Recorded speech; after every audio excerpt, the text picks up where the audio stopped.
you'd rather the Tahoe because it has a V8. It's like, okay, all right, America. I can see why, but you know. Typical. It's the American market. I understand it. Oh, of course, I get American it. market always wins every single time. It wins It's like every BMW. single time. What's that? BMW said they're going to continue making the V8 for the American market. So they said that the V8's not going to go anywhere. So being just for the American market and the Middle Eastern market. Yeah, but why just those two? Because those are the two markets are that But you know what I the mean that Germans were owned always by doing the V8. V8. That's the issue. Like, why? Because the German regulations are going to six cylinders. They understand that, but BMW said they will not be ditching the V8 anytime soon, and it'll live on. And a big reason being that the U.S. and Middle East markets in particular want them. Yeah, we could talk about that. I'll put that. I'm gonna post that into the podcast discussion. You know what they should do? They should if they're gonna kill the number of cylinder engines, they should just go out with the last hurrah, do a V8, V10, V12 was like deuces. Exactly. So yeah, no, they're gonna keep the V8 here for a little bit longer. Oh well, but that was a good live intro. Oh, well, hey, how you doing? Howdy do. Gotcha, Howdy do. Caught gotcha. me drinking my tea. I'm over here and sipping tea, and but I'm feeling better today. That is true. Welcome, guys. Welcome. Hmm. BMV8s are here to stay. I think we should save that for Sunday. There's a Save couple for of these I Sunday. like. Yeah, I think we should save that for Sunday. Okay. But we should talk about what we already been talking about. That's for sure. Okay. Okay. Okay. Okay. But that would definitely be a good talking like that would be like a good hour conversation, probably like 45-minute conversation about V8s. You Oh, know, yeah. Yeah. that's the way I look at it Easily. because we could talk about that. We could talk about V8s all day, all day. Yeah, it's true. So We can go let on and on let's and go on. right into business. Right into business. Let's see. The Nissan Honda merger. They're gonna call the whole thing Hmm. off. Well, they're gonna. It's not like they're not gonna partner up, but they're calling the merger off. You know, as a Nissan fanboy, as I said, I understand completely. No, Me I don't. personally, I don't. me personally, I don't see why Nissan should even, you know what I mean? Like I get why they were gonna entertain it, but like I said since day one, Nissan doesn't really need the partnership as much as people think. They do. Like I feel like they're gonna Nissan has always been in a between a rock and a hard spot before. And they make good products, and I feel like the current new offerings.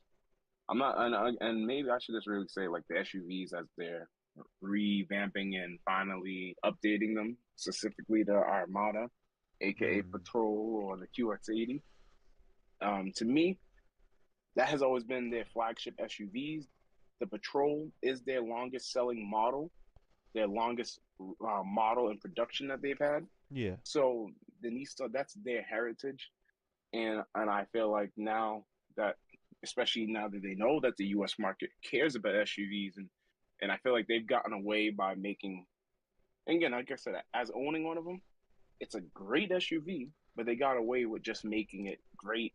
And honestly, it was still better than what the Americans were putting out, and some of the other competitors well, because based the type of on vehicle that it was. based on the update of just days ago, the merger idea is dead. Honda and Nissan have officially called off merger talks after failing to agree on the role Nissan would play in the proposed company.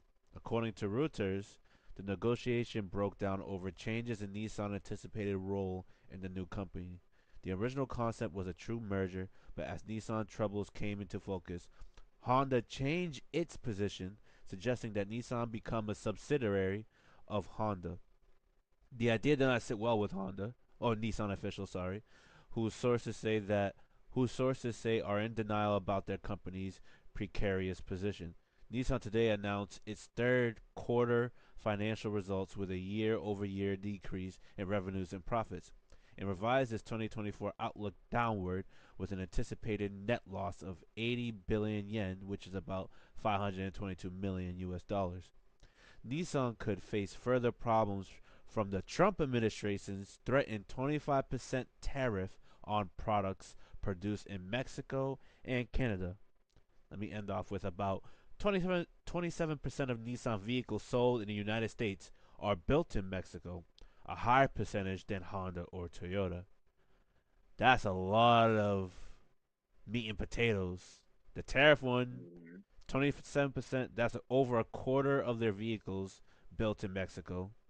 The net loss of $522 million after the whole the outlook downward of the year-to-year decreases, and then the tariff of 25% tariff on products produced in Mexico and Canada. And we all know that Nissan has facilities in both Mexico and Canada. So that's actually quite interesting. But let's end off with Honda and Nissan will continue to work on joint projects, which is expected. That's the reason why they try to grab Nissan. But the two companies are Mhm. but the two companies becoming one, that ain't gonna happen. Perhaps that's for the best because neither Nissonda or Hondisan were very appealing names. Yeah. So, but are they gonna be saved? Is the question. In my opinion, Nissan doesn't really need the saving. I feel like again, I honestly feel like if Nissan wants to turn everything around, they have everything in they have everything in their arsenal to succeed. They just finally revamped their SUVs. They finally, after years and years and years, Mm-hmm. they already gave us the Q50 and Q60, which are basically Nissan Skylines in Japan. Yeah. And basically, if they really, really want to reinvent the wheel, they finally just got a new transmission that went in the 400Z. So finally, just give us an updated platform now. It's going to be hard to top the existing look. I mean, their designs were always pretty timeless. I will say that. Like if they Nissan has gave Infinity some nice timeless designs, and then you've seen that on some of their Nissan models, like where they've aged pretty well. Like they've aged fairly well. So they have all the recipes for success. They just need to form one and stick with it and not try to half-ass it or not even unless I'm not even gonna say the half-assing it. They just need to give it their all instead of just saying, we just need to make a car to get by and to succeed and bring some revenue in.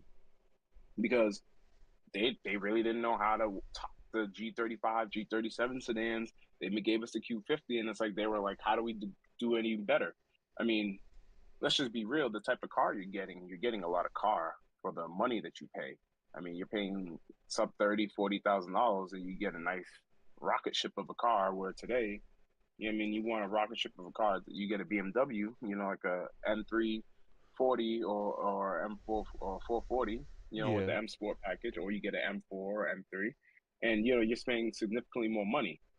Granted, yeah, those are great cars, but on a budget, you want something Japanese that'll keep up with those Beamers, if not beat them with the same similar mods.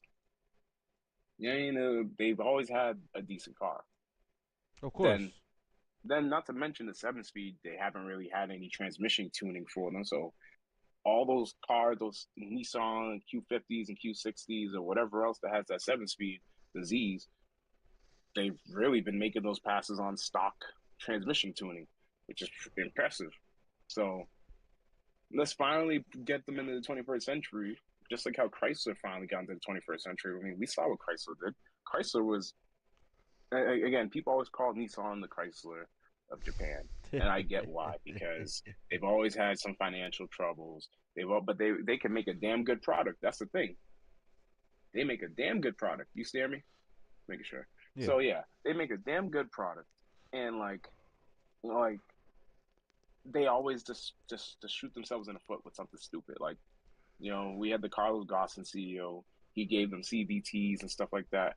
I guarantee you, if Nissan never had a CVT and had traditional automatics for all those years, people would never rag Nissan as much or even call it the Chrysler Japan Well, because it's not like the CVT is a bad transmission to begin with. It's the CVT they designed was yes, bad. That's the issue. Because Toyota designed CVTs, Chevy designed CVTs, Ford designed CVTs. Um, the Germans don't really yeah, stick around with that, but you get the idea. Like all these other I get companies it, are designing CVTs, and and they work. they work for the stock application, not for like Yeah, high. not for Let's say modern let's say applications. let's say they built a higher horsepower four cylinder, like or Yeah, the VQ especially, like in the Nissans. hmm When you put a CVT behind that and it's not well designed, I'm sorry, you're ish yeah, out of luck. So that's that's exactly. that's really that was really the problem when they designed it. But other Yeah, than they that, put a big beefy V6 behind the CVT. well, they put just a torquey V6 behind the CVT, not even a beefy, Yeah, just something that just could just get out the hole, and that was the yeah, issue. But no, you are right. They have built phenomenal vehicles both for the consumer market and especially in racing because people forget about the R390 series, the R92C. They think like it's the reason why the McLaren exists is because of that Nissan. Like people forget that they can build quality stuff, but they're just for some reason under stupid guidance half the time, which kind they're of very and kind of kills me because it's like then just hire whoever it was back then in the 80s and 90s. Like at that point, if that made them succeed. Yeah, like bring them back, bring back a CEO like that because it's a shame to see like such a large company that makes fairly decent vehicles that we can always pick one from the 90s 2000 that we've all known seen a friend or family member with one and you know what most of the time that vehicle just worked it just did its job yeah it had its issues here and there sometimes but most of the time 9 times out of 10 most of the people I known with those Nissans had high miles and they worked they were rust buckets after a while but hey they still drove they half the did time. they did drive, but they drove well. That was the best part about it. And even Yeah, when the GTR came back, when he finally got to build the V6s of actually put a V6 in the Skyline versus the inline six, when he finally got to do that, now you see the numbers they do like doing yeah, aftermarket mods like 1,000, 1,500, 2,000, 2,500, almost 3,000 horsepower. I have a little baby yep. like twin turbo V6, insane. Insane what that Mm-hmm. engine can do when you throw money at it. Same thing with like the RBs. Same thing with even like naturally aspirated VQs. Like I'm not a big fan of it, but I do. It was an It's on my understanding list. philosophy of what's to come, and what came out of that was free hands, a blank check, and was like designed as GTR, and they went to work, and it You know, it had better support the from the VQ, from the G, was it the Infinity G35, 37, like G35, yeah, they 37, call it the 520, Skyline in the Japan, but obviously over here is an yeah, Infinity. But you and get then the you idea. had the Z's, which had the 350Z and the 370Z, Yeah, respect 3.5, 3.7, 350, 370. even in like, and it just sucks because like you look at the rest of the world, like the Italians with the cylinders, the Americans with the big displacement. Japanese are always small displacement. That's actually the first time they went big displacement, Big. but small cylinder and made it really well. I would say. Like Yeah, what other engine has besides like I wouldn't even say this is a big displacement, but the 5 liter 2UR, but that's not terrible. But that's just an example of a big displacement yeah, V8 in a sense. Because to us, it's normal. Like we see Coyote, we see 4 point, like hmm we see that everywhere. Like to us, that's yeah, normal. But to them, it's massive. So then you get a 5 liter, then you get the 3.8 twin turbo. So you're just like, what the? To them, it's yeah, massive. It's big, and they're yeah. pushing out a lot. And if any of those motors had the amount of money and backing like the VR has and the GTR, I can only imagine what they could do. But that's a different story for a different time. It's just See, I do want a VQ, a VQ37 VHR for sure in my arsenal one day. Only reason why the high revving, all the extra little features and the little tweaks that they did. What I mean? Those motors do sing. I will say for naturally aspirated motors, they make great power. I mean, I think they were pushing at the peak the 2012 before, eventually they said, "Hey, we got to make a twin turbo V6." Of course. The 3.0, but I think they were making 330 horsepower and like 200 and or like 330 horsepower and like 280 torque or 290 torque. So like Which again is still impressive. that's that's impressive for what I mean for a 3.7 liter V6. So But a give them turbo that. four cylinder could get there. But for naturally Exactly. aspirated, at that Yeah, time, it was very impressive, and it just goes to show you what forced induction can do, or what the amount of cylinders with the right people can do. That's the way I I look at will it. say for the Nissan fanboys, there is a supercharger that I've been following that's gaining some traction as of the past few years. You can make yourself a 600 horsepower reliable supercharged VQ motor, or you can give yourself 700 if you want to push it to the edge. Just know that you got a ticking time bomb if you're going to 700 up route. I wouldn't. It might not be ticket time, but I'm like, we seen we seen what the VK has done as far as the 45 version. So you think the 56 is gonna be less reliable? Well, I'm saying for the 3.7 though, VQ37 they got a supercharger kit for it now. The VK, I I think mean, the they VK always could be no, they supercharged. always had it. They always had a They supercharger kit always for it. had, but they had a Stirling one, but the Stirling company supercharger Well, wasn't you that could always good, do a had trouble centrifugal support. like the turbo style. But now, yeah, now we have there's a company Z1. They announced their kit, I believe, 3 years ago. But their kit's been gaining like popularity now because everybody's like, Yeah, they people Z1 push the Motorsports, right? Yeah. yeah, and because people push the VQ to the limits, naturally aspirated. I mean, there's people with 400 horsepower VQs, naturally aspirated, all motor. But at the same time, now it's like they want more. What I mean? They're like, hey, I need more. Like so now, it's a supercharger. Now they get 600 horsepower and the torque that they want, and they still get to be a trumpet. Hey, why not? The way I look at it is someone should build a 3 cylinder out of that VR. That's the way I'm looking at it.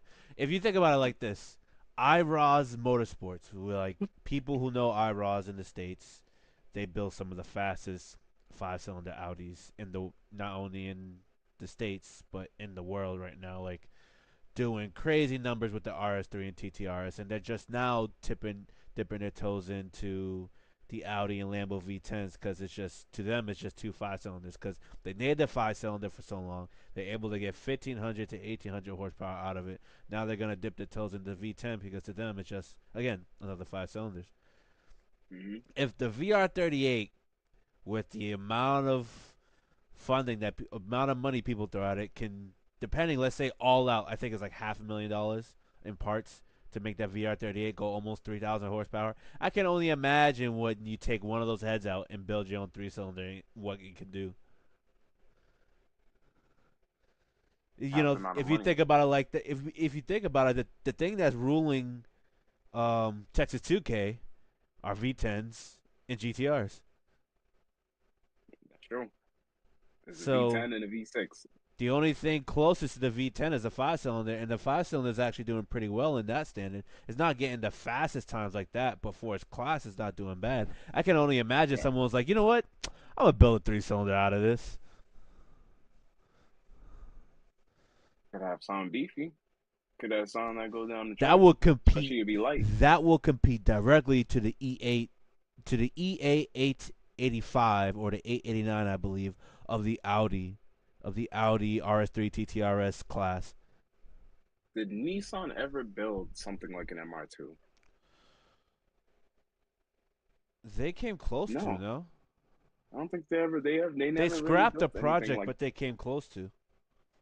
So yeah, they don't have anything. I think the lightest thing you could get would be like a 180 SX or what was that Sentra back in the day, the two-door Sentra, and then and then Oh. maybe having to gut that out and doing your own like because I think a three-cylinder one of those that's a light car. Those are fairly light, especially for the 90s.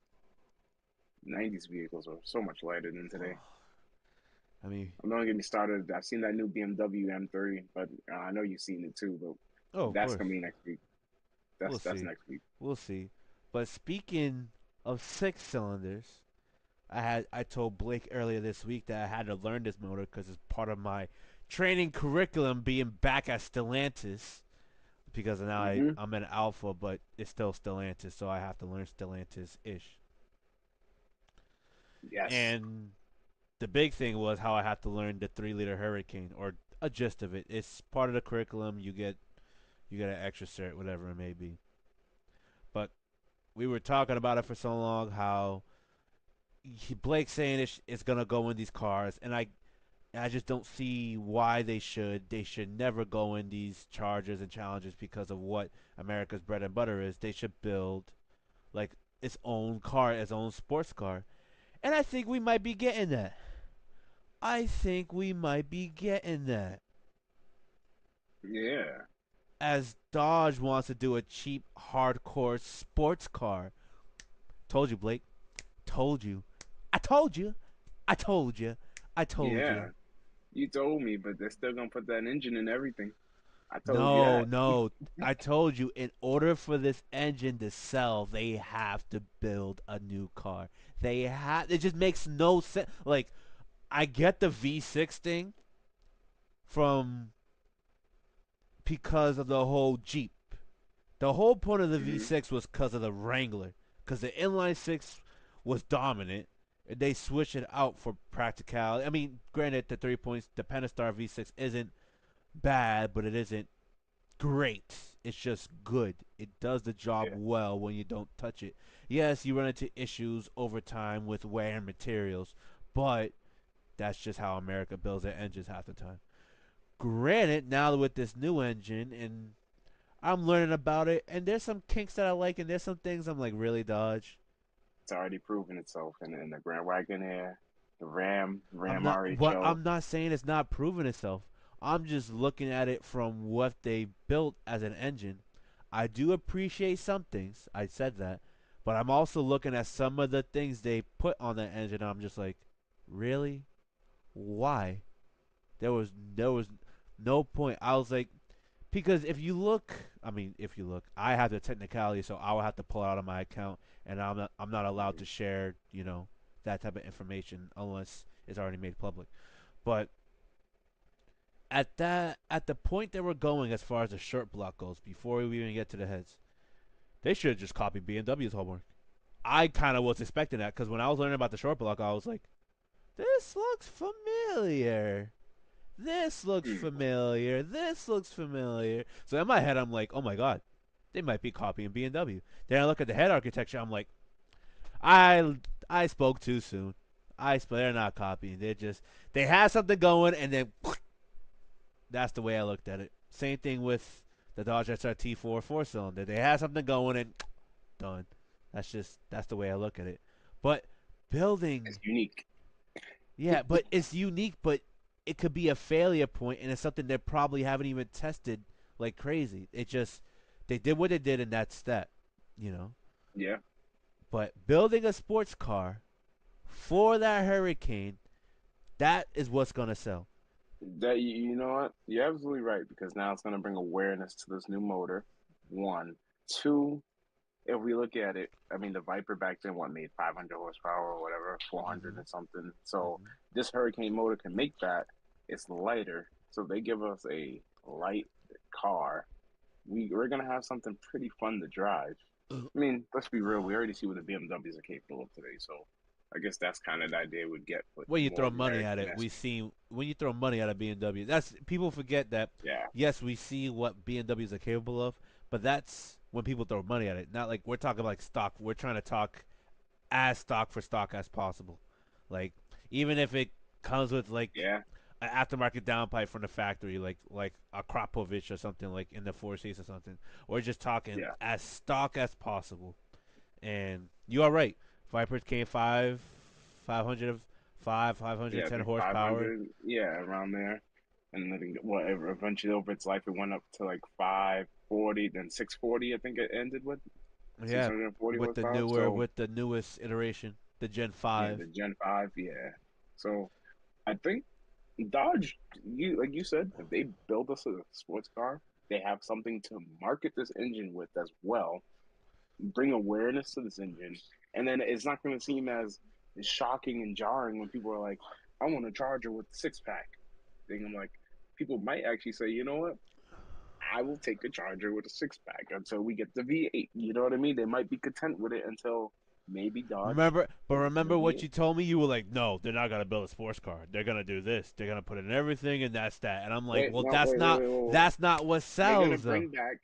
You know what I meant? They're gonna bring back. I said they're not gonna build Oh, a now it's brand new what you sports car. meant. Oh, now it's what I you didn't say they meant. were gonna. We can go back and play the video. We can play the video back. We'll play the video back. Play it back. No, I was kidding. All right, just kidding.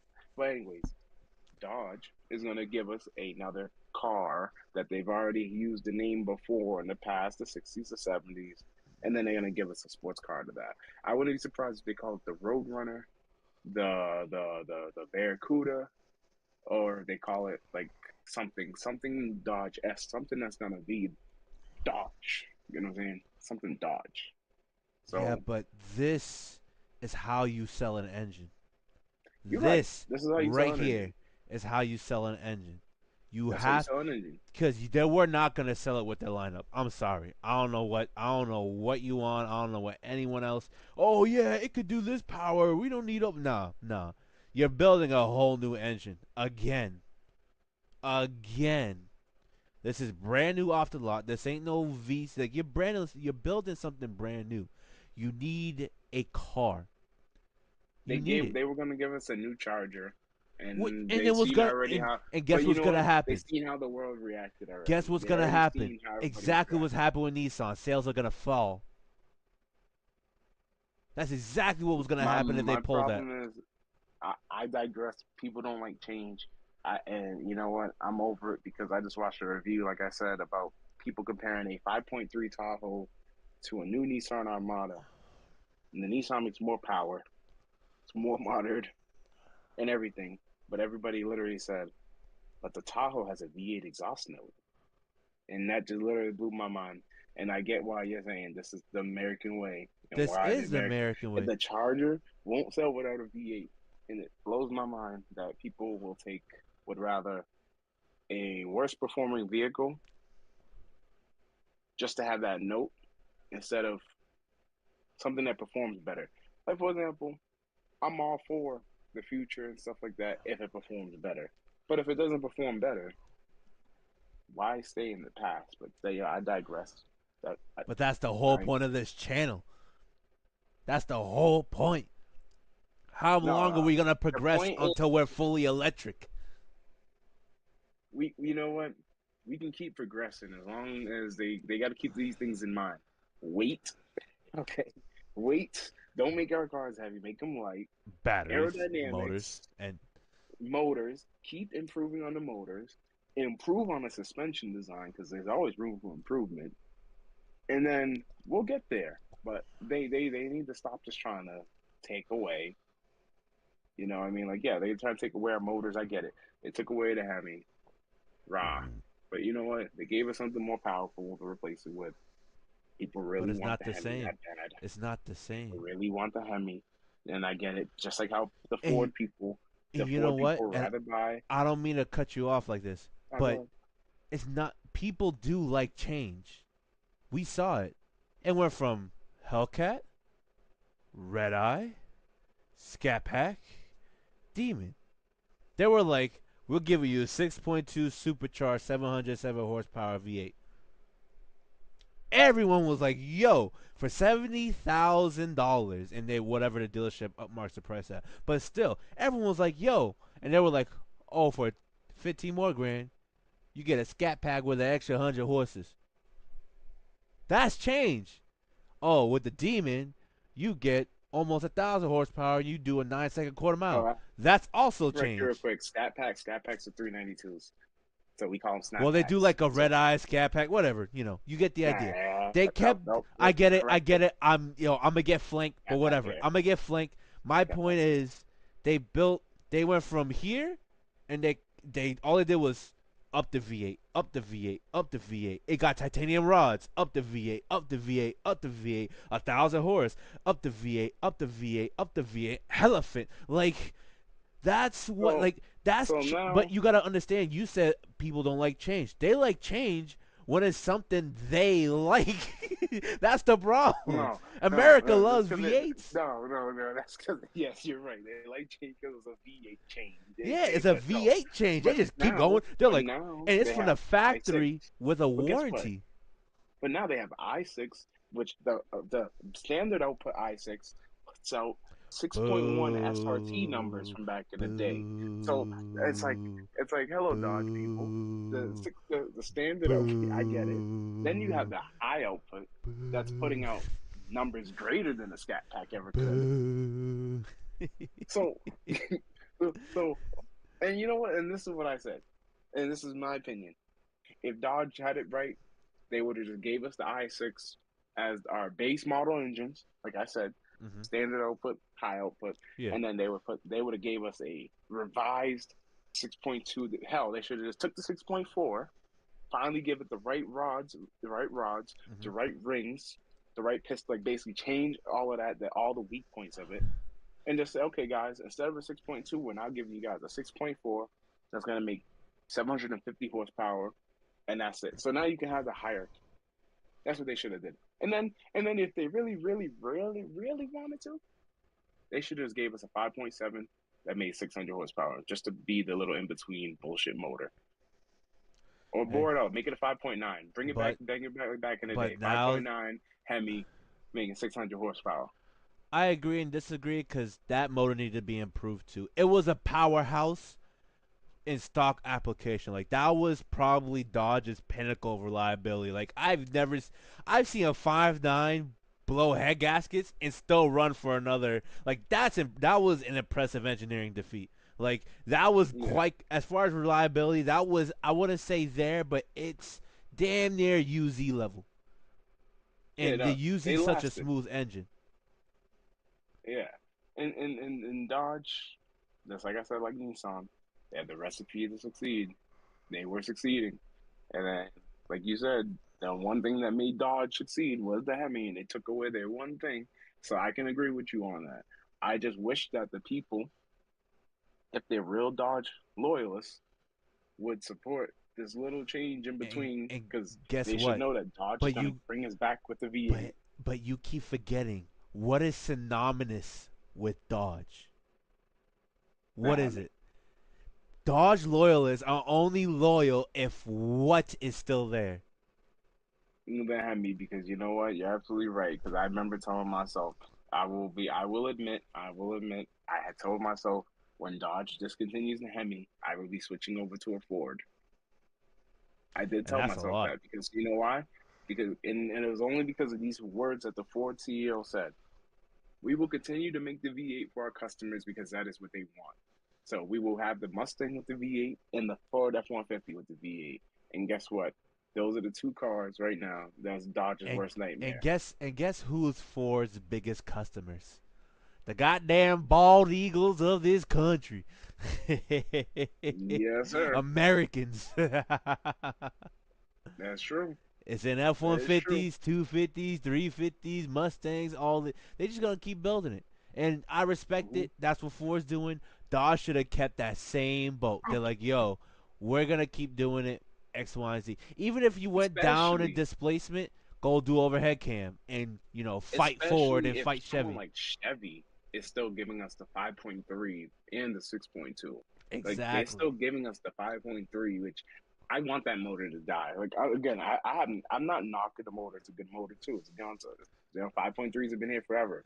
They need to die, just like the 4.8 He said died. all All right, news. All get rid of news. it. Get rid of All it. news. They should only have a 6.0, 6.2. Why do we still have a goddamn 5.3 sitting here just like, hey y'all, I don't make much power at all. I only make like 320 or 30 horsepower, but you know what? I I think they got make good more torque. today. They I probably got make good more. torque. I got good torque. I got good torque. That's all I'm saying, buddy. I ain't much power, but I got these legs can go. That's I all I'm got. gonna say. I'll tow for you. I I want might not tow the you talk best, but I'll about tow. 5'3" shouldn't be here. I want my restitution. You know what? I can't. You win. You win that. I can't even say anything about that. 'Cause you know what?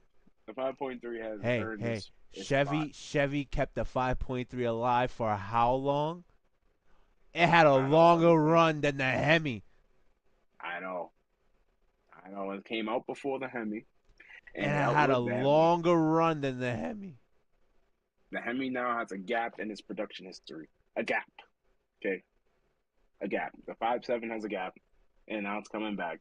They stopped making it for how many months? I don't know how long they stopped making it for, And the but 5.3 still sells. And the 5.3 you get at a junkyard for $250. Slap a turbo Wahoo wish washer in there, motherfucker, and send that block to the moon. And if it blows, go to the junkyard, spend another $250, do it all over again. That's what you call popcorn chicken. all right, the 5.3 definitely has a spot that's certified and goaded. Okay, I have to. I'll admit, it's that's it actually is why I go wanted the if five you seven. I give 5.3 credit only because if you ever want to get into cars and you don't have a lot of money, besides the K motor, that is the only other engine you could buy for that cheap, for less than True, $400. That you could just keep that's true. blowing and testing and blowing and testing, learning And things. If you rebuilding it fuck and ish keep up, rebuilding it. ask the forums. All the LS guys will help you. Oh yeah, I got this. You can have it because all them parts are cheap. Yep. Same thing with the And you Honda know K what? group. It's like all these parts are cheap. You know what? With the Chevys, you can rebuild them as many times as you want as long as you don't get a hole in that block. It don't care. Hell, you can rebuild it with reused bearings, and that shit will Hell, still you run. could gap the rings to the point that oil seeking through to the combustion chamber. As long as you're And holding it'll still boost, run. you're fine. You'll still run. It's So crazy. I'll admit the Chevy, and you know what? Yes, and I'm biased only because I prefer the 6.0s, the 6.2s. I've always known the 5.3s and 4.8s were good to handle boost and all. They sound good cams and all that. But Chevy, they did make one hell of a motor. Dodge, they took a little bit to get there. I still feel like that, and this is me personally. Hemis are now seeing high power, but I think Chevys and Fords still hold higher power numbers in terms of like on their motors. You know what I mean? Like in terms of builds. Like there's a couple now. Like I will say, there's a couple of the Dodge guys now that are making some high power. Like I think there was a Hellcat Charger that made a 7 or 6 second pass finally for the first time, and I'm like, how much weight reduction? But everybody's like, no, he doesn't have weight reduction. He just has like 2,500 horsepower. Makes sense. Yeah, that's a So in lot of order to get power to that make time, that boat move. yeah, exactly. So they just needed a lot of power to make that boat move. So like we're starting And to see some high powered Hemi. So I can't really stand on that statement I just said for much longer because I already know it's only a matter of time for the Hemi guys come for those higher numbers that like the Chevy guys you or the know what Ford they guys are should have putting out. done? They should have found a way to shave 500 to 700 pounds off that Charger Challenger, and then they could just go. But then we wouldn't have this debate of like, oh, Hellcats ain't fast in the quarter, blah blah blah. Like they'll be matching up with the GTRs and the Huracans that They should already have like at least made them weight reduction 40 of packages. 40 GTRs are already in the sevens, just in like one or two shops. Let's say same thing with Huracans R8s. Same Yeah, Vipers are in that same territory too. It's always those categories because they focus on when they built the cars, they focus on a lot of things. When they built the Charger, they were like, "Yo, V8 supercharged Lego." be comfortable, big boat of a car, go That's what down it the is. road, Don't get me wrong; it's a race nice car. level. It's a fun toy. It's a toy. Yes, yes, it's a great toy. It's a great toy. However, they should have when they gave us the Hellcat, they should have gave us packages and stages that were weight reduction packages. Oh, of Hey, course. want your roof carbon fiber? And like we'll remove the sunroof, carbon fiber the roof, and we'll cage the car for you. They should have did shit like if they really wanted to be all out and be like Dodge. Hey, we're the king of racing. That's what they should have did. They should Jesus have gave us Christ! packages like that. It weighs 4,400 pounds Yes, roughly. the Challenger is heavier than the Charger. The Challenger is 4,400 pounds, and the Charger is like 43. Yeah, they should have. Does it make why does They it sh- why is a coupe why is a two door way more than your four door? they should have shaved. They should have shaved some weight out that motherfucker. That's crazy. That is why I've always preferred the Grand Cherokee SRT variant versus the Charger and Challenger or Magnum because for a little bit more, a couple more pounds, You also picked up all-wheel drive. So, well, since we talk about the glories and what could be, let's get into this Yeah. article a little bit. Want a 30K mini Viper is the quote is the topic. Dodge's CEO Mhm. wants to do one, but won't compromise on performance, which is what I like to hear. That's definite. Exactly. The Charger Daytona launch Love it. hasn't gone quite as we or probably Dodge expected. Yeah, of course. As we Because recently you launched as an electric car first. Sorry. Sorry. yeah, I know. Let's continue. Sorry. As we recently discussed with Dodge's CEO Matt McAleer in our Inevitable podcast, asking him about the car's heft and bewildering inability to do burnouts. For better or worse, the Charger Daytona's controversy has put a spotlight on Dodge's performance plans. And when the Drive spoke to McAleer recently, his response were revealing. Per that interview, McAleer is open to a Halo car, Halo car. a It's Viper funny. successor of sorts. It's funny. We were talking about what last week? Halo cars? Or what are the what is the company's It's Halo? like it's like what we're saying just for some reason goes out in the air of all these CEOs. Who knows? Let's continue. He acknowledged there's a market for something on the high end of price and performance, a true Halo car. But he also told the Drive that a market for an entry level Halo, we talked about Mm. this too, exists. Hmm. That is a rare and arguably dying breed, true. The affordable sports car, which we've had Yeah. quite a lot of examples, the FRS, GRE6, the Z's. Yeah. We had quite a lot of examples. The Corolla GRs now, the GR Yaris, and all sorts of even like the Ford Focus ST. Like we get it. But It makes sense. are those actually affordable nowadays though, technically? Yeah, they're if you wait 2 years, they go down 10 grand. They're around like $18,000. That's affordable to me. That's affordable Okay, to now me. that's a four eight no 18, but I mean Brand new, when they're some of like these cars 30. are pushing They're like but some of 27 to them are pushing 30. 40, 50, like the GR Corolla, you know what I mean? Well, that's like a rally hot hash that has been engineers just throw the book at it. So that's a little different. And they're staying But up there like in value in a sense. It's yeah, either buy a brand we new need something Corolla, cheap. it's either buy a brand new GR Corolla or buy a used 2009 GTR for the same price. It's one of those things. You That's why lose we all need the cheaper. warranty and all that, but if you have the money, make it a 7 second car. But let's get back to the article. That's a rare Hmm. and arguably dying breed, which I agree. I don't know if you agree. I'm pretty sure you agree. It's a Yeah. dying breed as far as entry level Halo cars. A role that's previously been filled with cult classics, but departed vehicles like the 240, Celica, MR2, and even the harder Dodge Neon variants like the SRT4. Yes. Like All what I under have. $30,000 cars. All cars that were attainable, 30, Cheap, $35,000 max, maybe. lightweight, make decent amount of power, whipped around. We get it. They should have still made it my Hmm. SRT4 all-wheel drive. That's all I'm saying. Perhaps the purest entry-level Halo car, to use Mick Allier's words, on the market today is the Mazda MX-5 Miata. I 110% agree with that. A Yep. relatively inexpensive but universally praised roadster that gives the entire Mazda lineup a sheen of sportiness, and that I It's agree with. true. That is That I true because agree with.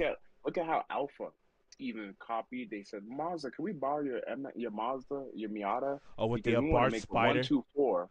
Yeah, we want to make a 124 spider thing, and yeah, we're gonna design it like our car and give it our what is it? I forget what they called it. The air, turbo air, whatever motor. It's a They 2 liter gave it four cylinder. their special It's a two Fiat liter motor. four Yeah. cylinder. Oh, It's yeah. yeah, it's a variant, but yeah, perhaps So the sheen of sportiness, and I do like that. Oh, I like that Expo. McAlier's vision for the car reveals a desire to set itself apart from both the MX-5's past and the rare few contemporaries like the Subaru BRZ and the GR86, which we just said, pointing hmm. to the unconventional quasi cars from companies like Polaris, the Slingshot, which we just looked at, and the Can-Am, Hmm. the Spider, which offer a lot of attitude and presence. Vehicles purely built for entertainment but more accessible than a motorcycle. It seems unlikely Dodge is going to get into or rebrand a three-wheeled ATV like trike, but it could point to an idea gestating within the company for something truly raw, basic, and pure. It's part of McAleer's vision for something that finds white space, not simply Dodge's version of a vehicle genre. As he put it to the drive, not a Corvette fighter, not a Mustang fighter. McAleer continues wishing for a sports car that avoids the cost and complexity of frills like heated seats, advanced safety features. Instead, focus on cost and performance. Whatever the brand makes, if it makes something, Mick Alliers is claiming it'll perform, and the company won't do it if it won't. What could Hmm. what could be said what could said affordable sports cars look like? We look at past concepts, current products, and did some educated guesswork and came up with a possible low buck Dodge Roadster. It's got a bit of a Dodge Demon, Dodge Copperhead, and Dodge Razor. Wow, I haven't heard of a Copperhead and a Razor in a long time. Flavor with a fascia that rips on the company's most aggressive lower cost vehicle, the Dodge Hornet. Is this the direction Dodge will go? At the moment, only Mick Allier knows for sure. I like this article. I like what Mick Allier is pointing at. I like that he said it's not a Corvette fighter, not a Mustang fighter. And that's what you and people forget that's not what you get for a cheap basic sports car like the Mm-hmm. GRA6, the BRZ. Granted, they're great track cars, but they're not Mm-hmm. here to beat all categories, which is that's Yeah. that's the point. And the fact that Yep. he praises the Mazda MX-5 Miata, the 240, the Celica, and MR2 just shows you the heyday of 90s Japanese engineering, or the classics of JDM, let's say. The Yep. highlights. And then how they've remembered that they had the SRT4 Neon. So I know. I Like they forgot. They were like, we did that, right? Yeah. Oh yeah. We built one of those before. That was us. That was our company. and Really? the only thing Oh, we made Hellcats. the only thing I think was bold here was the fact that they said a Viper successor of sorts. I'm sorry. I don't think they're gonna build that. That's the a Viper successor of sorts. Even if you try to get half of what the Viper is, no way. Because Dodge didn't design that car. Carroll Shelby You know did. what? If But you want something to but match the Viper success, you need the Carroll Shelby. but you know what? The Viper was technically a supposed to be a cheap sports car, and it was built. It's supposed to be built cheaply, which quote unquote supposedly. But guess they would never have built the Viper if Carroll Shelby never gave him the like. This you gotta understand when the Viper came about. This was not in Dodge's portfolio. They were not. This was not one of their things. That's not what they were building in the '90s. It was when Yeah, Carroll tried to pose this idea for Ford, and Ford said no, that he went to Dodge, proposed this idea to Dodge, and they said yes, and they had a V10 base to where they sent to an Italian designer to lighten the bitch up and make it fast as all hell, and guess what we got? the Viper. So why can't they To do it the again? and you know what? It was to the point where it was so successful that after the second gen Viper came out, Ford decided, hey, we're gonna test that theory out, and they made their own V10, loosely based on the Triton, but with dual overhead cam, 4 valves per cylinder, and put it in a Mustang SVT and try that itch out. Granted, they've actually made some inroads. They didn't release the project because guess what? Guess what was For gonna reasons. outshine it at the end of the day? The The Viper. Viper. So, but let's be real.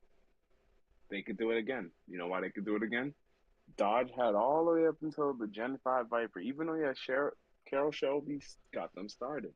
So now they take everything they've learned, and all they need to do is give us a budget performance car that's built like a Viper, same suspension geometry, and they could probably reuse some of the existing components and struts and stuff that they have now from like the other cars, Mm.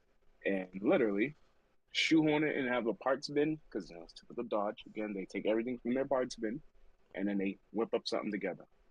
So I think they could do it. And you know what I mean. They even had Fiat Alpha, I should say. Yeah, Fiat. You know what I mean. They toyed with that 124 model, which was just a Miata. So they could take everything they learned from the Miata and what they had the Viper, and give us something in between. Give us do a fusion dance between those two cars. My problem with that is Dodge doesn't learn unless it's something they're comfortable with.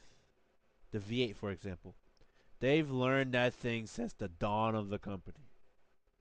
They made that Yeah, thing so it's almost so like ironclad. So it's like a symphony. It's like if you think of Dodge, you think of V8. If you think of V8, you think of Hemi. They were the earliest adaptate adapters of it.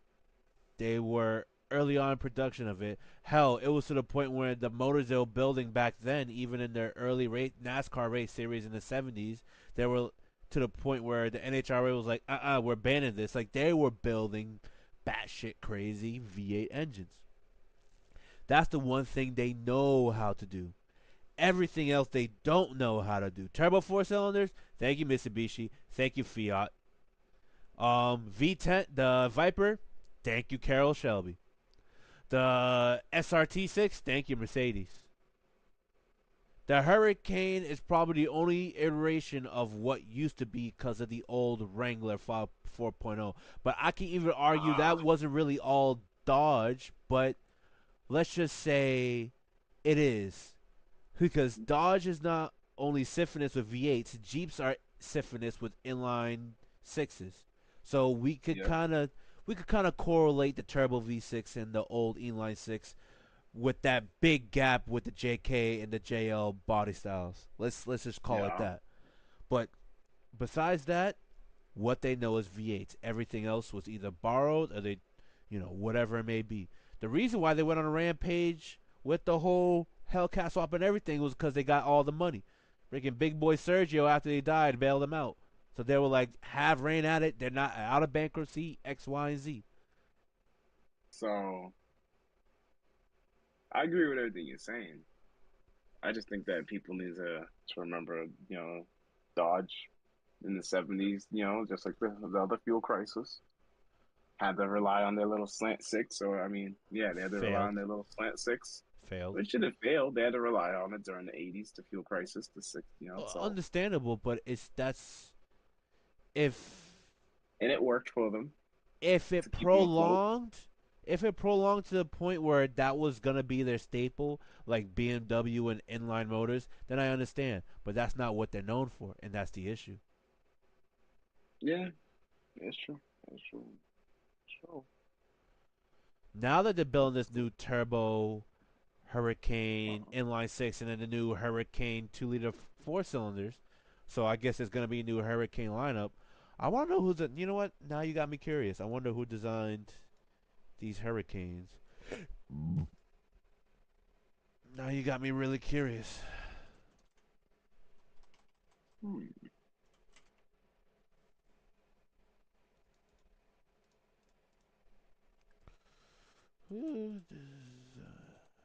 See, poor little Ting Ting Dodge with their little slant six back in the day. They're making pretty good power. They do make good power, don't get me wrong. Oh, it just says Stellantis North America. So it's still Of course. Stellantis, but we don't have a specific designer. Oh, that sucks. I wish there was a name to it. It's just Stellantis North America. Yeah. Since at their plant in Saltillo, Mexico. It was designed Yep, in that's about America, to get hit built in with some Mexico. tariff. Here we go with this tariff BS. Just saying. You're gonna get hit with some tariff. I wish they just told us who designed it.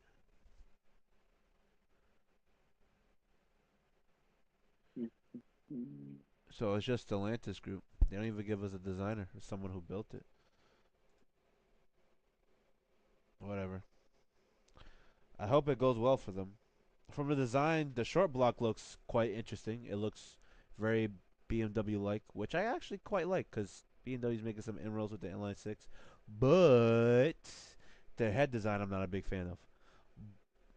Mm, Okay. it can be. I think it's somewhat simple, but at the same time, it's newer complication that looks to be not tested.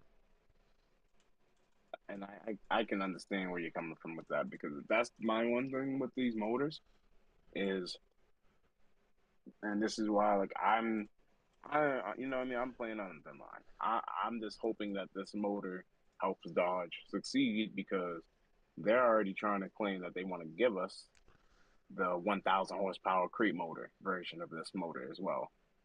But I think we're misinterpreting that because you know what I mean. They're probably gonna just give us a Hemi, knowing Dodge because why not? But I I feel like just this motor has a lot of potential. if they're gonna make that bold of a statement, let's see if this is called a Hurricane Cat X Yes, drag yes. pack. This is the motor I have been talking about for a while. This is the Cat X. This is the only reason why I it's made it seem like I'm like, oh, the Hurricanes gonna succeed and do this. It's only because this is what they're promising already. And my thing is, since they already made this promise, they better deliver because I'm gonna hold them to it. If they don't deliver, then I will be jumping brands and looking at a Corvette or a Mustang or a F-150 Coyote I want to because see if this isn't an integrated exhaust head, right? This is individually ran exhaust ports. I keep forgetting if I could find that or not. let's see. I think the Hurricane's Cause integrated for to what you need. me, this looks like an S55 engine. Mm. Just by look at just the intercooler's not on top, it's on the side. But other than that, And yeah, but the Hurricane is what I was looking at. oh no, it's a yeah, it's a integrated head design. Mm. I'm really starting to hate engineers. But cost. That is so stupid. You know what? You know what? I have an idea. Just like Chevy copied Ferrari's hallmark, they should have done the exact same thing with the S55 or the S58, whatever I mean. Because this is just how are you gonna? Okay, Okay. I get it. You can See, possibly make 1,000 horsepower, but you are so limited just by and not even engine restriction, engineering restrictions. That is dumb. but see, it's okay. Those restrictions, they figured out a way around it. And but I really do want to see will these crate engines actually be the real deal or Like not? I'm not saying the Because crate edges won't be a big deal. I'm just well, you know what that tells me? 1,000 horsepower is the cap. That's it. That's what that yeah, tell. What I just saw is what tells me because it just oh man, how do we know though? just look at the design. Yeah, but How what if many you know what I mean? how many We see engines? 1,500 horsepower variants of No. this motor. Let me be serious. How many engines you know besides the WXC the W16 and the Bugatti's the exception? How many engines you know that have integrated exhaust heads that can make 2,000 horsepower? Okay, you're talking 2,000 horsepower. About that, I'm thinking they could probably push it to 1,500. You know what? you know what? I'll do you one even better. If this engine was built with the old turbo technology in the early 2000s, you think it would have cracked 1,000? No, What else do I have to say? Why are you yeah, capping? You're but making 1,000 horsepower crate engine. Fine. I get Why did what you you're cap saying. yourself? Why? But see, I get what you're saying, but I don't can't really call it a cap anymore if everybody's going to integrated exhaust head designs now. Because like now They're doing that it means we for figured out ways efficiency and emissions. and emissions. But that means we figured out a happy medium. I feel like No, that now we can keep because guess still living. what? Guess what's still ruling performance? Free flow. You need free flow. You need flowing exhaust ports. You need flowing intake ports. How come But they didn't do an integrated intake port in the head? Because they know that's stupid. I have to ask: Does Mercedes do an integrated head on their four cylinder? I No, just no, they don't. Audi does.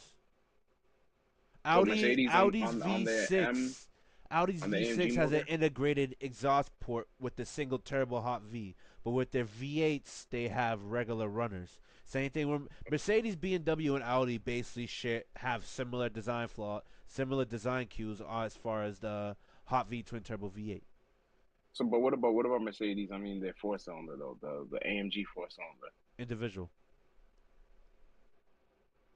not integrated. Okay. No, and that's why that motor can do so much power. It has so much power. There's no Hmm. they have to do like I guarantee you, if anyone threw $100,000 on that engine, I guarantee you it'll be evil levels of power.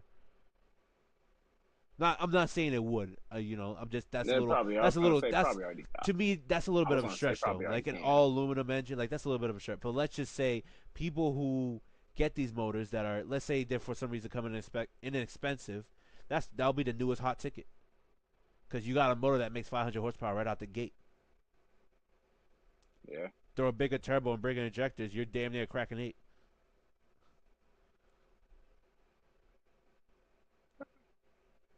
So I see where you're coming from then with the integrated exhaust. Then that's gonna be a limitation. It's I good for wonder. emissions though. Good for emissions, bad for performance. Makes sense because obviously anything emissions related is always gonna hurt performance. Yeah, just from what we've seen. Yeah. Uh, I guess that probably is going to be the limit. But that's why I'm still hoping that they still offer the Hellcat, which do you know what I mean? The Demon or the no the Elephant motor, which is what capable of what 1,000 to 1,200 horsepower. I Yeah. forget. Like Yeah. so, I'm hoping. That's why I've been hoping. This is my thing with Dodge. I'm hoping the Hurricane is now a new staple, the new benchmark for Dodge. Where hey, every Dodge now comes with over 400 horsepower from the factory. Versus back then, yeah, Which would be you get a cool. That'll 3.6. be cool. You know what I mean? Like, because and you're right. They should have never killed the Hemi.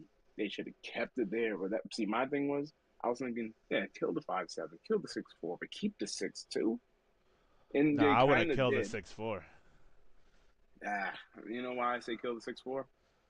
If you have the again the 3.0, I know what you're about to say. And before I'm gonna save you your breath, Ford did it. And yeah, I get it. Yes, they have the EcoBoost, and yeah, the EcoBoost made more power, but it's still the 5.0. So yeah, why not keep the 6.4, even though your Hurricane high output makes more power? Because why not? Okay, fine. All right, I can see the logic there, but they have a Hellcat. They That's have a all I'm Hellcat. saying. Come on, That's all I'm give us saying, just boy. give us the i6 Hellcat, or okay, fine, give us 6.4 base Hmm. i6 no i6 6.4 high output i6 Hmm. 6.2 Hellcat. That's what they need to do. It's like okay, six cylinder V8. So it's like, hey, you want that? You can't afford that? Okay, get this one. Oh, you can't get that? Okay, get this one. You know what I mean? Like they'll have an in between for everybody. Um, But I don't think the Hurricane. I don't know. They have to they'll redesign give that us head. if they give us a new They car. should have done. They gotta do what BMW did quickly to B58. The first gen B58, they were all two port exhausts. They were integrated Hmm. exhaust ports that fed the turbo. Up 2 years, 2 to 3 years later, update went six port individual exhaust ports. Best thing they've ever done. So you know They what? gotta. I They think gotta. you. I think you're onto something, then, sir. I think what's gonna happen is the engine's gonna come out.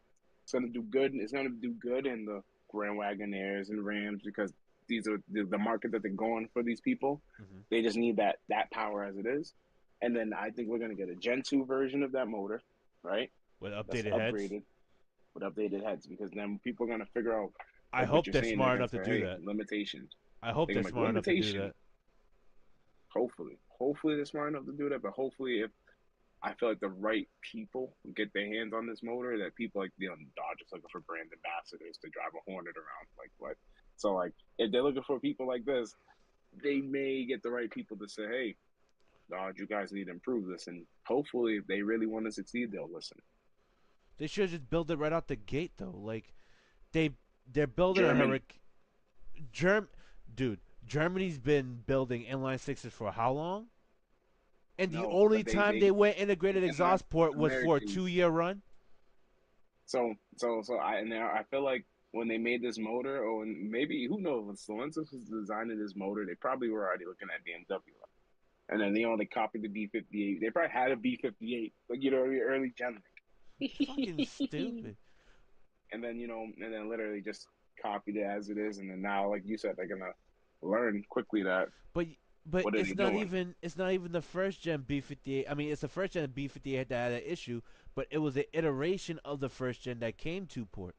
Because if you look at the very first B58 and the three older 340s, the F20 340s, they came individually, individual six ports. They came, a regular free flowing exhaust. It wasn't anything stupid. The S58 has angled exhaust because of it going directly to twin turbo. So they thought, hey, we're gonna do individual exhaust ports, but we're gonna do 1 and 3 and 4 and 6, like pointed towards each other so they could go right to the turbo as fast as possible, which makes sense, which will spool Yeah, the turbos quicker and you could have a lot of power. The only problem is now you have angled exhaust ports in 1 and 3 and 4 and 6 versus the B58 yeah, which is all straight, which is whatever. Don't get me wrong, it's still, at least they're still individual exhaust ports and they're somewhat spaced out evenly to an extent.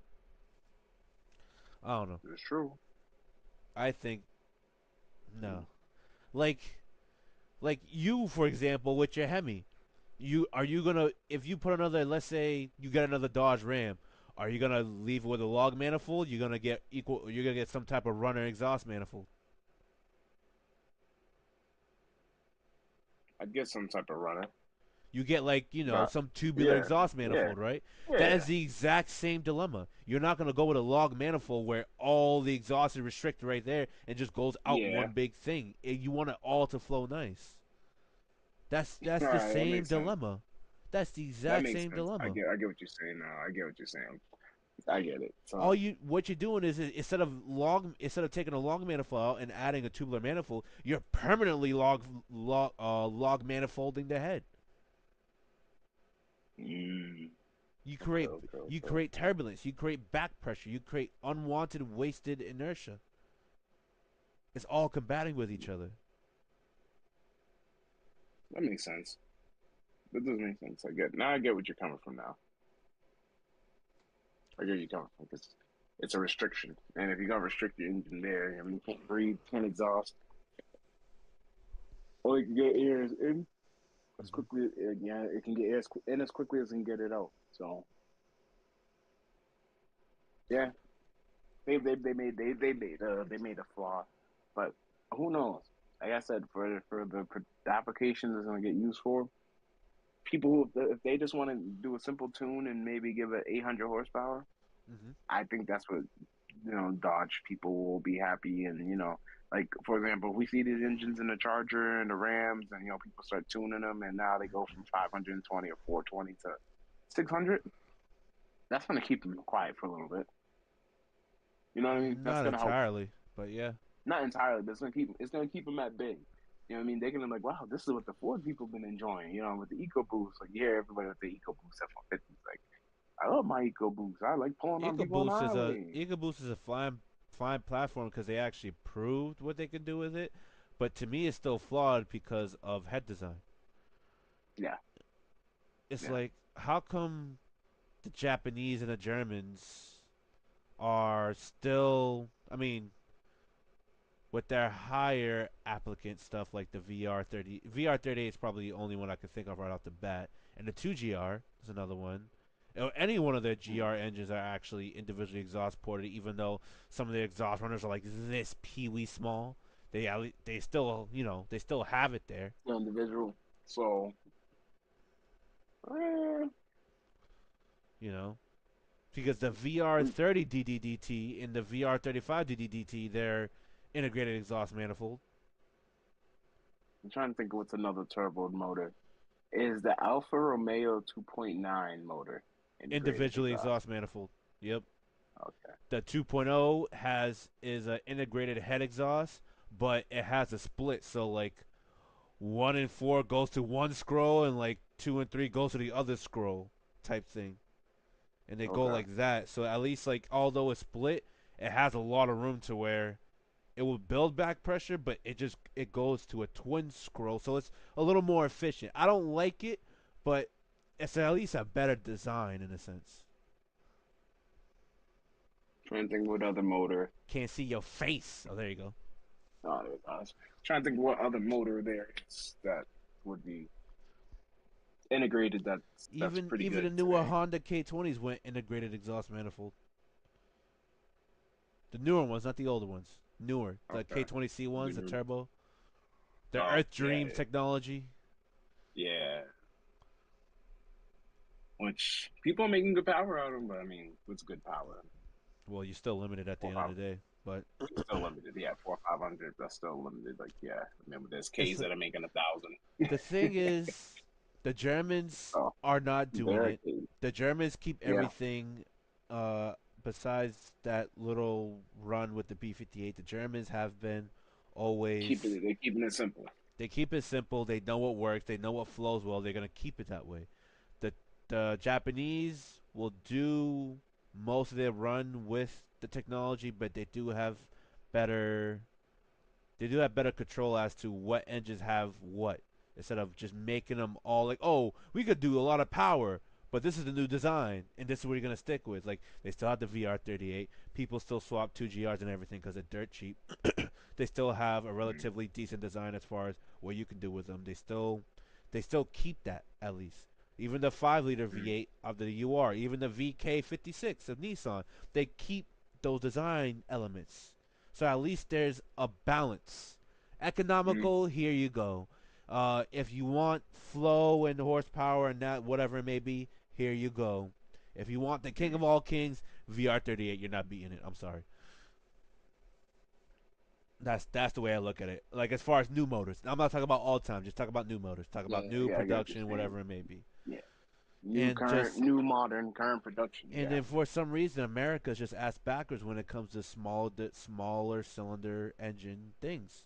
I don't because they understand why. do it. America wants to make the smallest engine as cheap as possible, and that's what their whole thing is. I've noticed that. Like the reason why I'm saying I noticed that is I've noticed whenever it came to a small engine in America, what if it's a V8, they'll go big, big everything, big displacement. Yeah, They they don't care how they much they gas won't it takes. sacrifice on They flow or nothing. They won't need it. sacrifice. But when it comes to a V6 or a four cylinder, they always first try to make a tiny, the smallest displacement engine they can. Oh, let's make it a 3.0, or let's make it a 2.5 V6. Or let's make it a 2.2 or a 2. You know what I mean? A 2.3 liter V6. And you're like, guys, why don't you just take the same formula you use? Hell, give us a damn big ass pushrod V6 and a big ass No, that four will never cylinder, you work. know? No, I know it would never work, but here's the thing: but when it comes to the six cylinders, America always tries to go small and cheap out, and then they try to squeeze so much power out of a small engine that they're not even really comfortable with doing. And I'm really looking at GM and like all the Fords and even Chrysler in the Well, 90s. They had like 2.0, 2.9 V6s, 2.8, 2.7s, did or we 2 forget about the Buick Grand 2.5. National?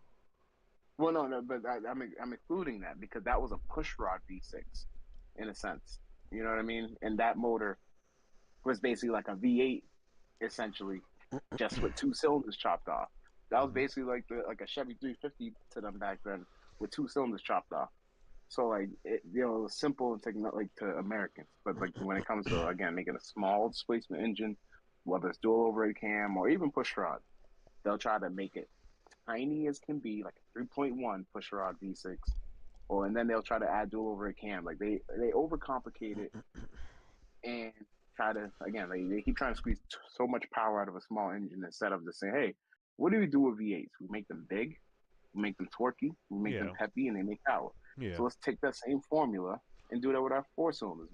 Give us a 2 point, like just like Chevy today. They have a 2.7 turbo four cylinder now, and that came in the it started in Cadillac. It actually came in the CT, no, the ATS and the CT5, whatever they call that, the new ones. Hmm. So they put in the CTS and ATS. And like, hey, let's just experiment with this motor, and it did all right. It came in V Sport packages, and people were like, you know what? Even though it doesn't sound good, it makes enough power. It makes what 310 horsepower, like almost 400 torque or something like that. Hmm. Something crazy for a little tiny four cylinder. So it's like maybe they're onto something if they make a larger displacement turbo motors. Yeah, Well, all I'm saying is that 3.5 EcoBoost from Ford, if it was designed with better heads, it would have competed with the GTR in a sense. I If bet the Ford GT had better heads, right? I don't think so. I mean, I'll check, No, but I don't think so. I think they just threw that package, found a better way to put power and stuff on it, and threw it in the Ford GT. Which, I mean, I can't complain because once it once they announced the Ford GT, the same year they went to Racing World Endurance and they won its class entirely. Even won Le Mans in its class entirely. So, as far as Ford engineers go, they released a car with the engine package, say we're going back to WEC, won their class in WEC. In the middle of the WEC, they went to Le Mans, won Le Mans, and like I can't complain. I really can't. Like they built something, but they built something to dominate for a year. yeah, I give them yeah, credit like that. Like although I don't like it, I give them credit. They went it out and worked. proved that hey, Yeah, that it can yeah, work. this might be controversial, but we make it work, and it works for the power restriction they're at for the FIA regulations, for the displacement, for everything. So it works because they're not Yeah, looking to make 1,200 horsepower, 2,000 horsepower. They're looking to make the yeah, horsepower yeah. And efficiently, they were looking to make 500, 600 as efficiently and as being as light as they can. and they dominated. And I give them a lot of credit. So that I'm not going to take away from them. I just wish they built a revision that could have competed with the GTR. Same thing with Toyota. I wish they built a better V. They built a stout V6 with the 2GR, but if they if they just grabbed the 2UR and chopped up two cylinders, that would have competed really well.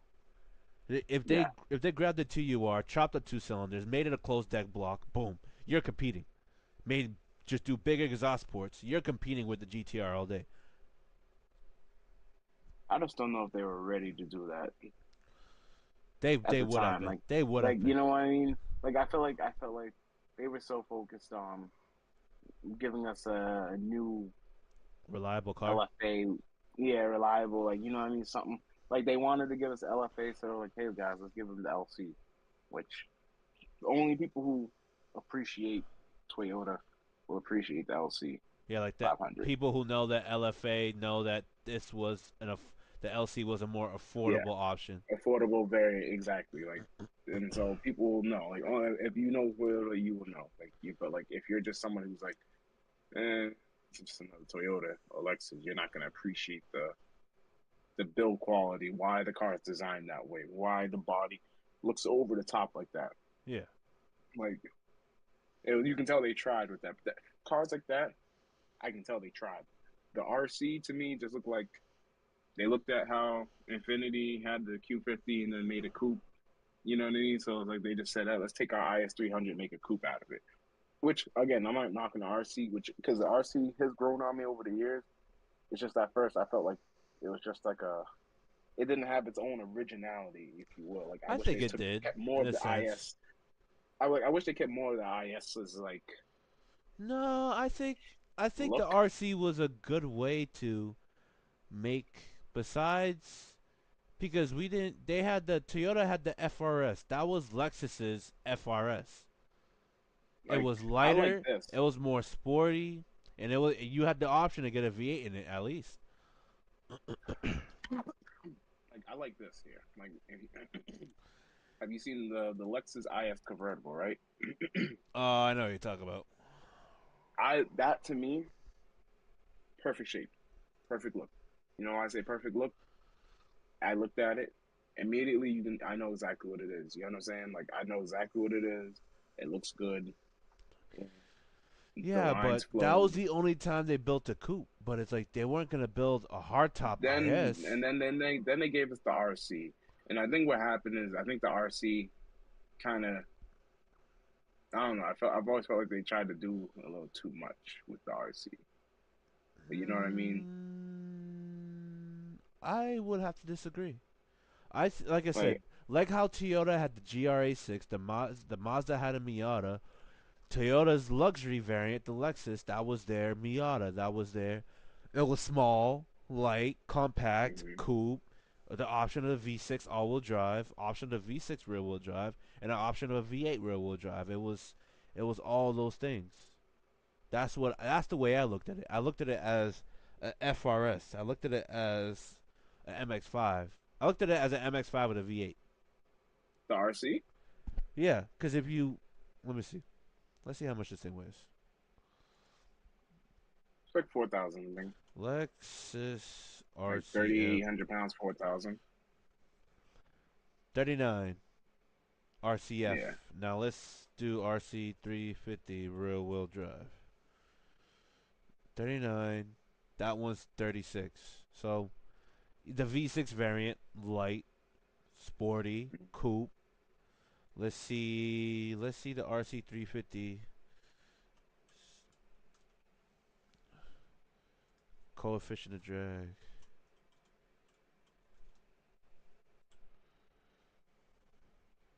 It had a See, it had a yeah, pretty good the coefficient of RC. drag of 0.32, which is actually See, on par with a it makes Lamborghini sense. Huracan. It makes sense while I was saying this.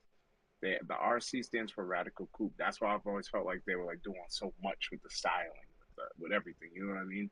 Like I always felt like they were trying to do too much with it, and that's not it's not a bad thing. You know what I mean? Like, but And it's that's just that and you say too much. I will have to disagree because they literally built a coupe. Like they just built in their version. The way I look at it is it's just like the Audi RS5, just like the AMG C63, just like even their AMG GT, just like BMW's M, just like Ford's Mustang. I mean, I wish it was a small Mustang, but let's just say Mustang, Camaro, all this stuff. They're just building a smaller version of mhm. a luxury brand. Like they had the LC, the Grand Tourer, the Coupe. They wanted to build something smaller with similar architecture, hence the RC. The RC had smaller wheelbase than the IS. Even the IS coupe, I But it's think it longer. shared the same Yeah, it's longer. wheelbase with the IS drop top, which is the coupe. Shorter wheelbase than the IS, but it's longer overall. Platform shares the front end of the Lexus, and then the midsection from the IS convertible, while the rear is from the X30 series IS, XE30. So that's why I said it's a mixture of everything that Lexus had to offer. It's just that to me, when it first came out, you gotta understand, I'm comparing it to a car like the Q60, which was a G37 prior. Yeah, And in my mind, you know what I mean, Infinity nailed that coupe look, and you know what I mean, in particular because I mean we always oh knew for what the sure, G35 looked oh for like, and then sure. the G37. It's like they had that signature look. When the Lexus came out, it was them giving people like the Lexus styling, but that's when I feel like people were still not really a big fan of the new Lexus mouth grill. You know what it looks like. Well, it was for airflow, you know. I know I what know. you're talking about. But it was for airflow, and it worked. Like how everyone hates the G80 M3, but Like, then they realize that but this is actually exactly really when I looked efficient. at it, it's actually good for airflow. And when you look at it, I can tell like yeah, they made sure the whole front now has air, but it takes a little get used to when you see it looks going around at you like this. I You know what I actually mean? had to It's like do a used car inspection on a RC350, a newer one with the updated headlights and stuff. It's actually still nice. It keeps all the same some of the same design cues from the LFA. Like yeah, it still has. That's why yeah. I No, like it the has RC. that timeless Yeah, Lexus design exactly. that you know what I mean of that era, and that's why like let me just be clear with you. I think the RC has a better interior than the Infinity. Why? Of course. Because because although the Infinity's interior worked, it was old. Where this Lexus one Well, which Infinity? Which Infinity? looks Q50. I'm sorry, Q50, Q60 interior with the double screen is. I mean, I people like don't. it. All right. People So will say otherwise. I do. I just want to say Lexus gives you more buttons, I and do. I All feel right. like So here's my take on that. I do like the interior of the Infinity slightly more, but as far as design cues, but I like the Lexus interior overall because of timeless for design. quality and quality. Because you get scroll you get two scroll wheels, buttons for the AC, and then you have the mouse pad for the touchscreen, and that's pretty much it. Like there's not all Mm-hmm. this. Oh, you have drive modes. I mean, you have drive modes like it has a little toggle, but you don't have all this flashing at you. It's like the old BMW, like the E46M days, where it's just simple. It's just Yeah, the the slashes on the tachometer with the numbers, the miles per hour. It's a timeless. It's like a Rolex. It's a timeless design. So Lexus kind of did their own timeless design, and it works really well. And that's why. And they just carried it. They just updated it and carried it. It's like a Rolex. It's like a different Rolex in a sense. And BMW, yeah, same thing. The BMW M cars, they kept it. Besides the new G80 M3, they've always kept that timeless double dial design. That's what I yeah. like. That's what I like. I don't like the whole screens thing. I like that. So, yeah. It's gonna be hard to find a Lexus RCF. So I'd rather get a I'd rather get like a 350 and take that motor out and put like the Alpha 690T in there just cuz. to build my own. He said, "I'm building my own GT4 car." The thing is I wouldn't mind going VR38, but I really want to try 90-degree V6. I really want to try it. Like I like the design of the low center of gravity. Although sometimes depending on the exhaust note, if they're not controlled properly, you might get unevenness, but sometimes it gives it a nice character. Like I'm Yeah. still not a big fan of 90-degree V10s, but I do give it a raw character, and I'd still like that character. I don't mind it. I like it because it gives it a high pitch depending on how you do the exhaust, but it gives it like a growl. Like the V10 on the Viper, the push rod's a perfect example. Forget the Huracan. Let's dig out Yeah. the Viper. Although it does give it a nice, like, somewhat high pitched tone, even though it can only rev up to 7,000 RPM, it gives it such Hmm. a deep growl that is recognizable Yeah. with Americans. Yeah. I think that's why they went Yeah. It was 8.3 definitely it's liters. definitely American. Oh, for Yeah, they sure. went big displacement, super big displacement, and it was still push rod. And the thing sounds like It's a like, like a little demon, but when you let it rev high, it's like you could feel the Italian essence of it because it was designed by an Italian engineer, the V10. yeah, yeah. Which is loosely based off their Iron Block version, but we could get into that. We already know that, and we could get into that another time. But yeah, It's American engine. I'm just kidding. American displacement, American engine, Italian worked it. The Italians had said, "Well, we'll get this to run for you and rework the it for if an you." But Italian designed it, then it's an Italian engine, in my opinion. they Oh, reworked it hot heavily. take. That's a nice hot take. They have The they only, heavily. you know what? That's a perfect hot take. The only V10s that are fast in the quarter mile, they're all Italians. Nah, you gotta get Dodge's credit. They gave him an engine and said, "Hey, we can't get this thing to not fire like a truck and sound like a damn truck. Hot So take. we need you guys to Hot take. rework this." Tell me if I'm wrong. Audi R8, Lamborghini Huracan, Lamborghini Gallardo, and Dodge Viper. See, All of them you get 3,000 see, horsepower. All of them rule Texas and Florida 2K. Besides the GTR. see. The original V10 was built with Lamborghini's help. Damn Lambo. With the help, the basic engineering was Chrysler's, but Lamborghini worked on cooling, crankshaft balance, weight reduction, and fine tuning. Unique features of the Viper included a low profile cross ram intake with dual throttle bodies, blase, blase, blase, blah. So in the end, few components were shared with the truck, right? Right, right. So dual throttle bodies, the manifolds, oil pan, heads, accessory drag, compression ratio was raised, pistons lightened, maximum engine speed increased, valves enlarged, and a rod to crank strength.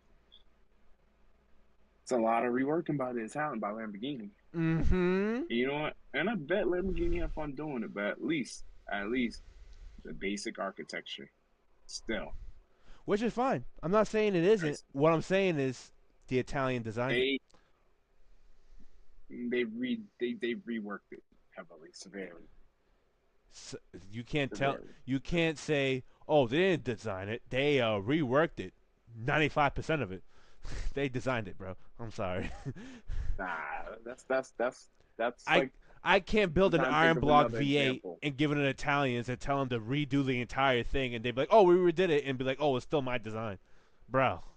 Come on, come on, come on." Nah, but see, Lamborghini would never build an 8.3, so like, you know what I mean? It doesn't That's why, matter. like, It doesn't matter if they don't build it. They It doesn't matter if they won't build it for their own cars, but they build it for someone else. That's the difference. So it's technically, like it's like how Yamaha came and blessed like Toyota Motors or even blessed Ford with a like you know what I mean? Well, Yamaha first. Yamaha designed their heads. Yamaha designed the V10 for the Lexus, therefore they could claim it's theirs. There's a difference. When you do only do the head, it could still be it could still be a Toyota engine. When you're designing the whole engine, that's Yamaha's plate right then and there. See, see, they didn't design the whole engine though, and they only reworked. They reworked it, so most of it So became you're telling me if you put that iron block V10 they built back in the late '80s, that it will perform just as well as the Italian variant? no, no, no, no. I'm not saying that. Not saying that because remember they made it a aluminum block for one, and they lightened the engine. So, and that's the thing. Blake. Dodge gave it to them. Hey, look, I'll show you the article. No, You're I know saying the that to article. me. I know the article. What I'm telling you is, let's say you build something. Someone else sees what you built. They say they build it better. They could claim it's theirs. You know that, right? Regardless if you built it first. It's like I it's like mean, the whole it's like when they were doing the whole cylinder bore, alusil, nicosil, all that bullshit. Like with Locasil, Mercedes built their own cylinder liner, which was trash. Alusil was more for the Porsches and BMWs. Then this type of cylinder liner for hardness was built by Audi. Like, come on. Oh, I see what you're doing, and I could do it better. I'm gonna build it. That's what they did. Dodge gave them their homework.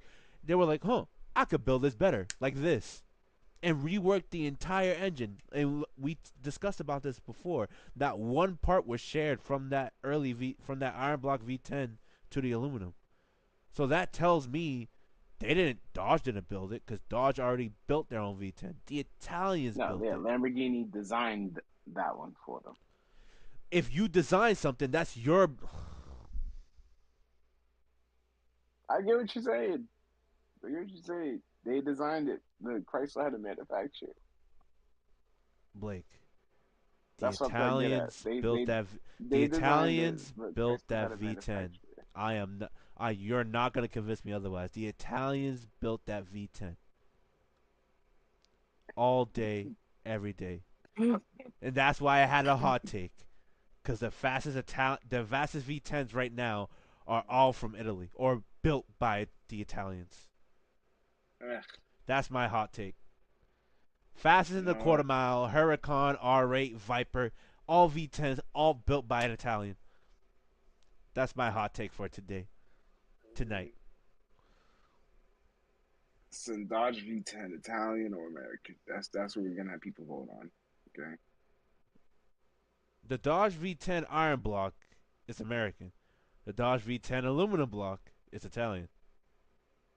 Just because it was built here doesn't mean they designed it.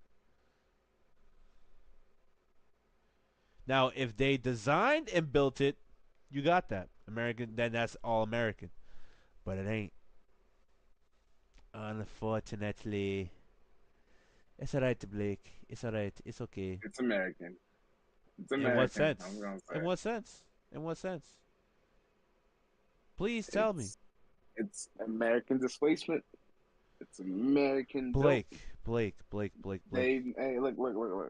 They Lamborghini said, "Hey guys, this is how you design a V8," and then they said, "Here you go." And then Dodge said, "Okay, we'll produce this." Thank you. Blake. Ford, Dodge still created the Ford, V10 hold on, hold first. on. Ford wasn't gonna win Le Mans in the early '60s without a British body.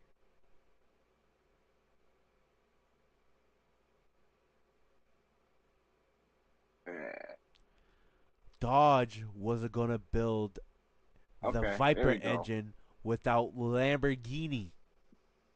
The Viper V10 was honed by Lamborghini, which Chrysler owned at the time. It had an aluminum block heads and had been designed from the block up as a sports car engine. It's still Italian. So you know what? Because it was designed from the block up, because they kind of redid the block, and you know you can't, it doesn't really share anything. Then fine, It's I Italian. guess so. You can't just fine. I guess no, no. It's It's Italian. some Italian. It has It's a Italian. it's And an Italian. Italian, you know what an Italian did? They did this, okay? They took the American hand, they cut it. They took the Italian hand, they cut it right there. They shook hands, and then they shared blood. No, That's that's it. not what happened. Like I told They you, that's did. a perfect example. You do your homework. I take a glance on it. Huh? I could do it better. Does his own homework. You get a C. He gets an A. That's exactly what happened. That's exactly what happened. Let me. You know what? Another hot take. Nothing about the Dodge Viper is Dodge.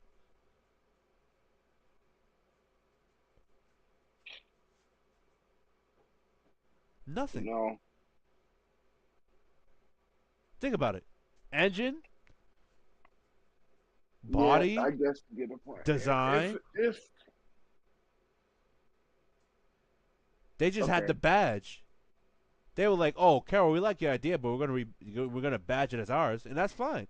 But nothing about it was their own thing.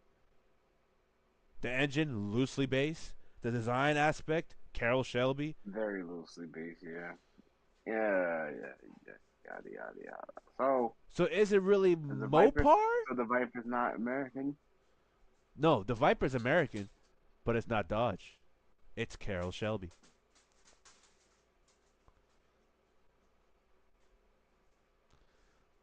Yeah, Because Carol Shelby, like he did at Ford in the '60s, went elsewhere to find better parts for their cars to compete. Same thing with Carol Shelby going out to Lamborghini to help bring this venture together for Dodge to help them build a better V10. I can't see your face. You're blurring out. oh,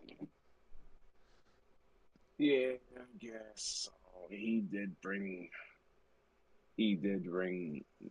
Chrysler the Mopar. Back in when he won Le Mans in 1958 59 with Aston Martin, you know, he knew that the better performing cars had to build a mid-engine body.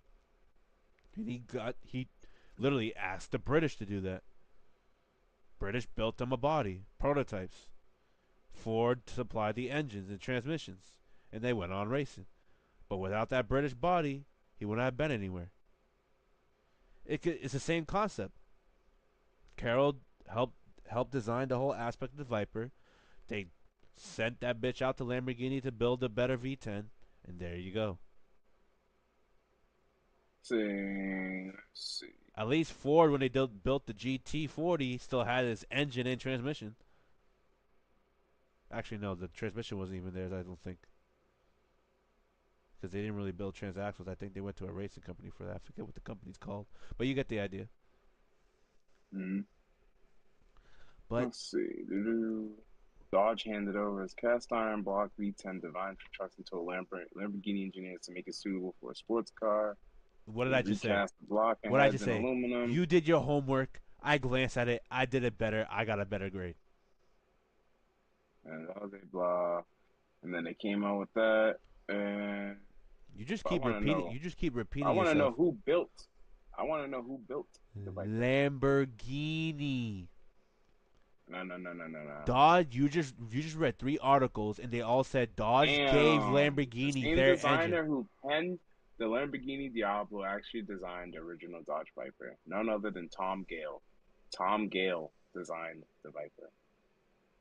And then in 2000, Chrysler sold Lamborghini. No, sorry. Chrysler sold Lamborghini to an Indonesian investment group in 1994 before it landed in the hands of Volkswagen Group in 1998. Damn Dodge, you guys owned. They didn't just you guys owned Lamborghini and sold it. And then Fiat Chrysler built the final Dodge Viper on August 18th.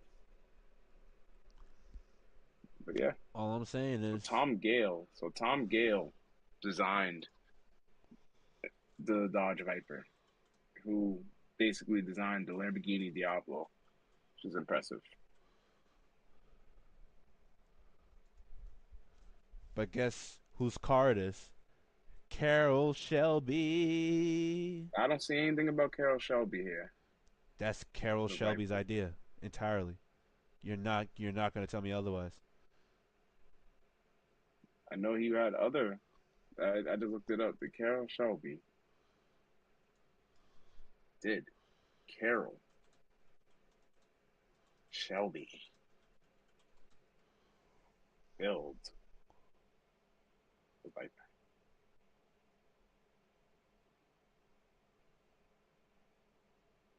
He was involved with the initial design of the Viper. He worked with Chrysler Corporation chairman. Da, da, da, da, da. He Whoa. was created.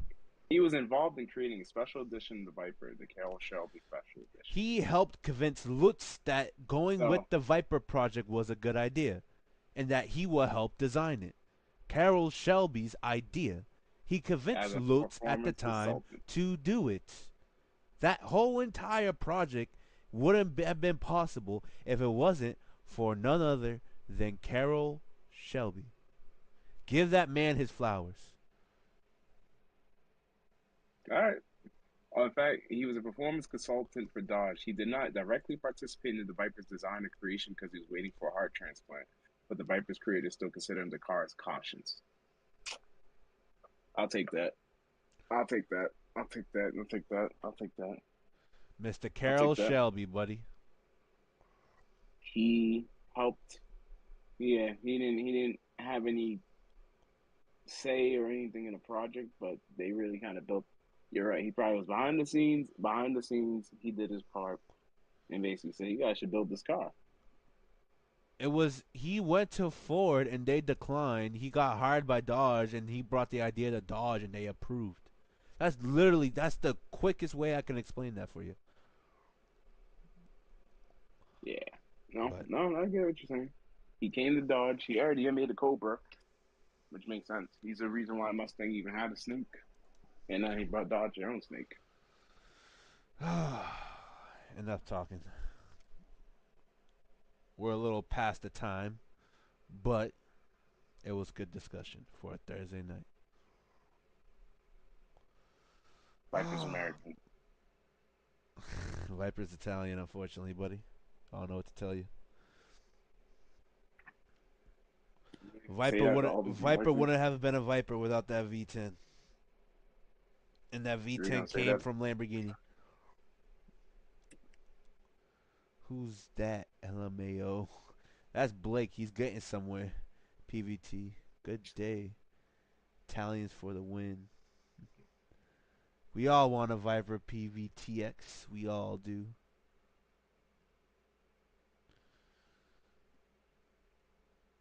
I don't want no Viper. The American A Viper is Italian. I don't care. ill. Don't be hating. It's alright. It's okay. Like I said, I got two hot takes for today. The Viper ain't even Dodge, and the fastest V10s are all Italian in a quarter mile. Ah.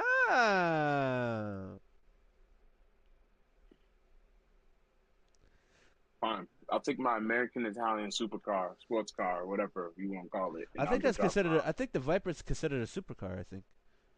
I think so. Hmm. I believe so.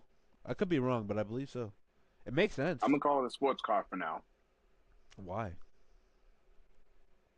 because I considered it something that went against the Corvette for years, and I kind of felt like the Corvette outhandled the Viper at one point, but we know that's not true in the later years. Bro, that Not in dog. Gen 3, Gen 4. Nah, the Dodge Viper is a supercar. Bro, guess how much the Dodge Viper weighs? Guess. 3,200 pounds. 3280. Yep. Dodge Viper is a supercar. That's that's been my It benchmark came weight out in for. 1991. It Yep. had 3,200 3,280 pounds. And let me search up 1991 numbers because this is newer numbers.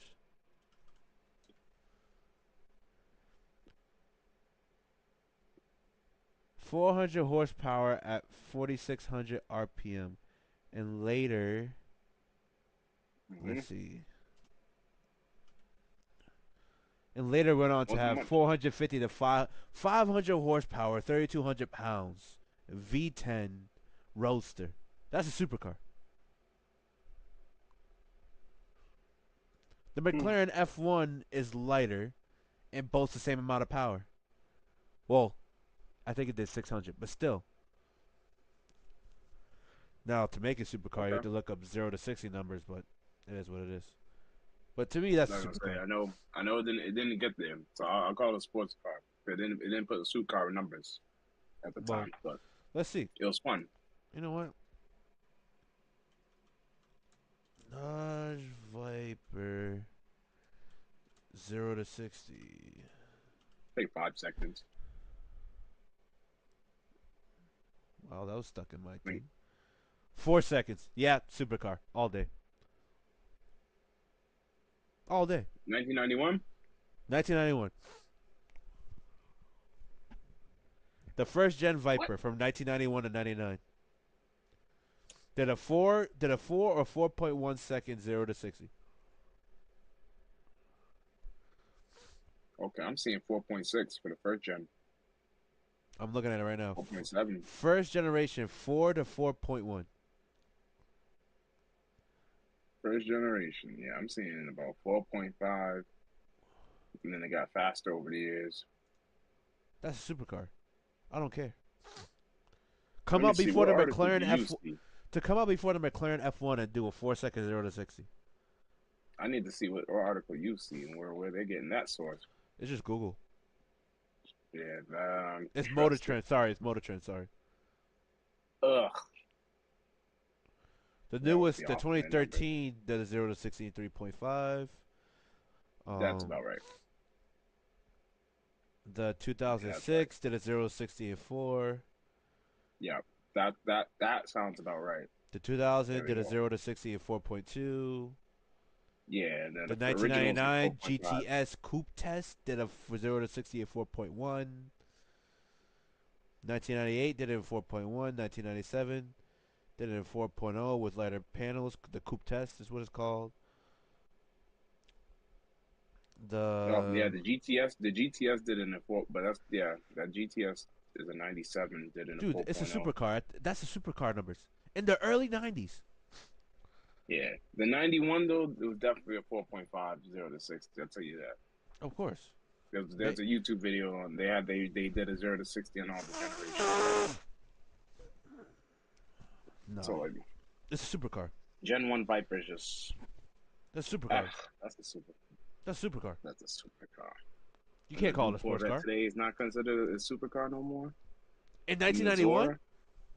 I mean, but today the new ZR1 is not considered a supercar. if that car came out in 2000, yes, I'm being Okay, serious. If that car came okay. out in 2000 with 1,064 horsepower, it was lighter. Hopefully it's lighter, like 3,200 pounds, like the Viper. If it was lighter like that, then yeah.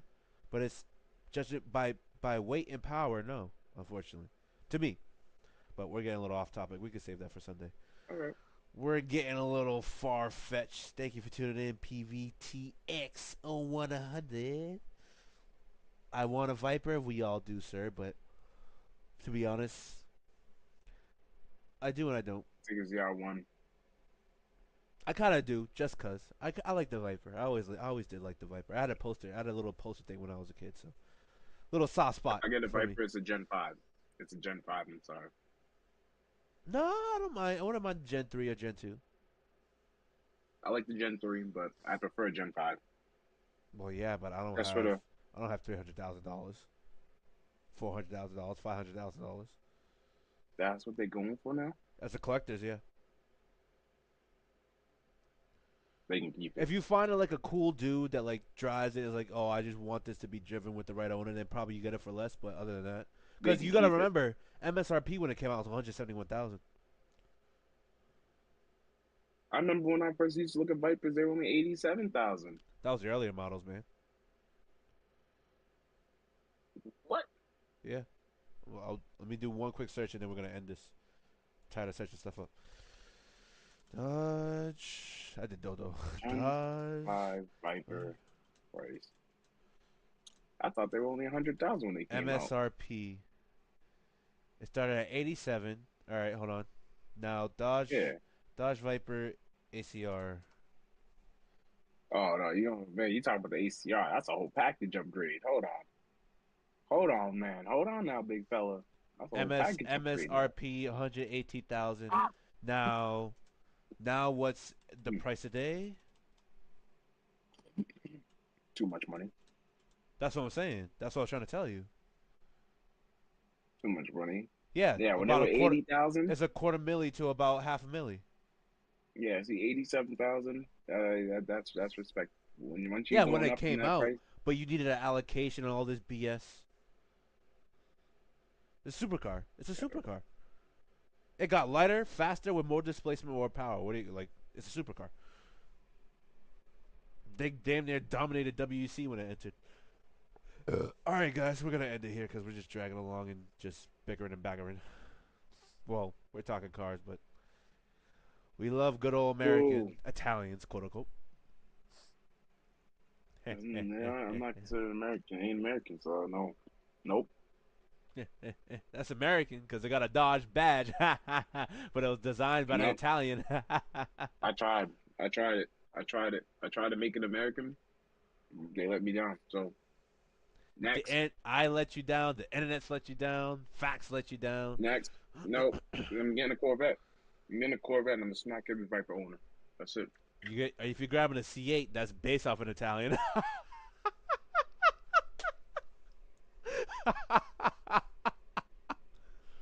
Oh man, they copied the Italians' homework. Oh, that's crazy. You wanna C8 Corvette? By all means. Oh man, the red, white, and green win. Ugh. You know what? Just cut. Cut. I can't believe Oh, they I'm went sorry. Viper Their first. flag is green, white, and red in order from left to Um, right.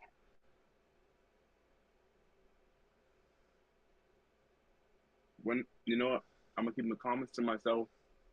Thank you, Italy, for building some decent cars for us. That's it. Thank you. Decent. Fucking, they carried the Viper. Thanks. Thank you for building some decent cars. Thank you. They carried the Viper. They inspired the C8. What's next?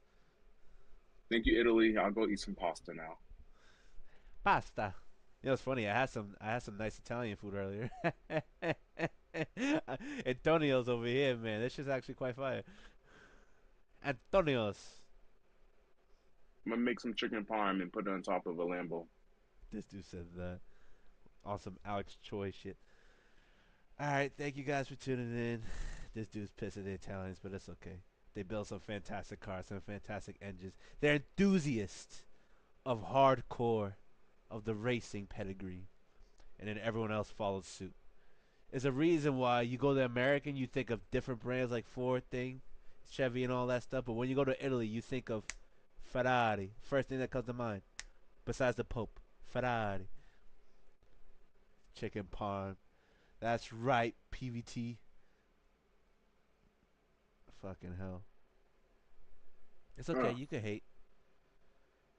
Come to America, you think of many things. Come to Pope, come to Italy, Pope, pasta, spaghetti, Ferrari, No, and Colosseum. I'm not going to Italy no more. Oh, I still want to go. I just want to go to the Ferrari museum. to be honest, because they have a really nice I'm exhibit. just kidding. I'm just kidding. I like my Italian cars and my Italians, but I'm just upset that the Viper is not American at all. So that's all this to say. Well, I'm glad you learned.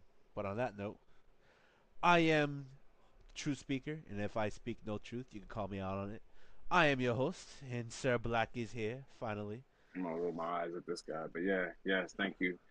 Ugh, the You'll be alright. Italians. Thank y'all for tuning in. This was longer than expected, but it was fun. That's what mattered. Sunday, hopefully, if he's around, we will be streaming, talking about the more intricate news and other stuff. And on that note, with his Yeah, explosions behind him